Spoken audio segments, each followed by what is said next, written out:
The campaign of Willard Mitt Romney is learning an important lesson in national politics today. When you refer reporters to primary sources for a story, it is a good idea to mention whether those sources might be on your campaign payroll. In our third story tonight, payroll questions plaguing both Romney and his rival Rudolph Giuliani. Mr. Romney first. His campaign denying involvement in last week's phone survey of voters in Iowa and New Hampshire, asking about his lack of military service, his religion, and Mormonism's past discrimination against black people. That denial, despite some links, extremely circumstantial links, between the Romney camp and the company behind the calls, which refuses to say who paid for them. Romney came under suspicion because the controversy could help defuse questions about the specifics of his religion. That suspicion not helped any by the new revelation that two of the voters who first received and reported those calls are on the Romney campaign payroll. All of this remaining suspicious while New Hampshire's Attorney General investigates other campaigns, John McCain's and Mr. Giuliani's, also denying involvement, and the Giuliani campaign fielding payroll questions of its own today about his record on terrorism. Several firefighters and family members of 9/11 victims have now criticized Giuliani for his lack of preparation before the attack and missteps in its aftermath. The Huffington Post now reporting that 3 months after firefighter John Orlando publicly defended Giuliani, he showed up in the campaign's filings as having received more than $1,500 from the campaign for Rudy Giuliani for, quote, political strategy consulting. That strategy yet to be identified by the Giuliani campaign. Let's turn now to Craig Crawford, who's on the payroll of CQPolitics.com as a columnist, also author of The Politics of Life. Thus, he is self-employed to some degree, joining us tonight from Manchester, New Hampshire. Craig, good evening.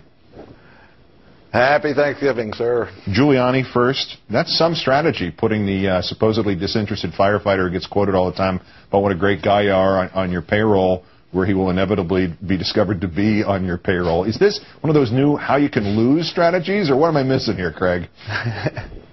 Yeah, checkbook testimonials, I guess you'd have to call this. I mean, these aren't supposed to be honorariums when you have these testimonials from average folks who support the candidate.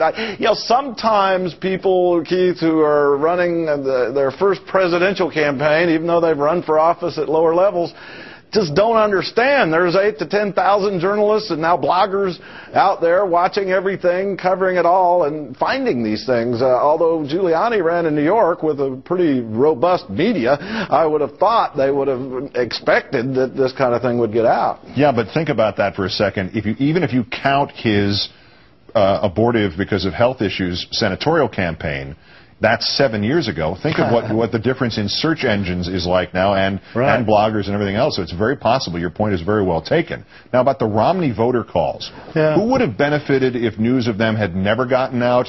Who benefits now that news did get out? And does either answer tell us about who might have been behind them?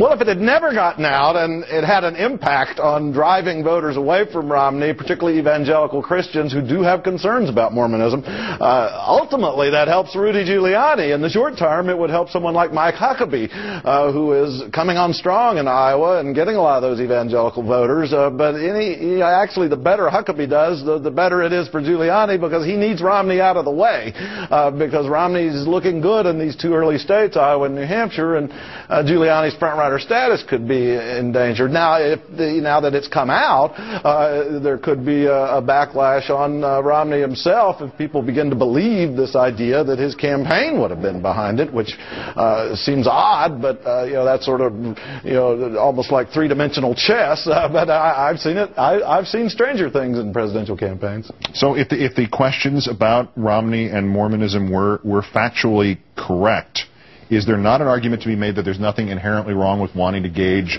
voters' thoughts about them, that there is some validity to this? I mean, if we've got some groups that are focus groups, holding focus groups to find out what the right phrases are to convince people we should bomb Iran, this seems like relatively minor stuff, does it not?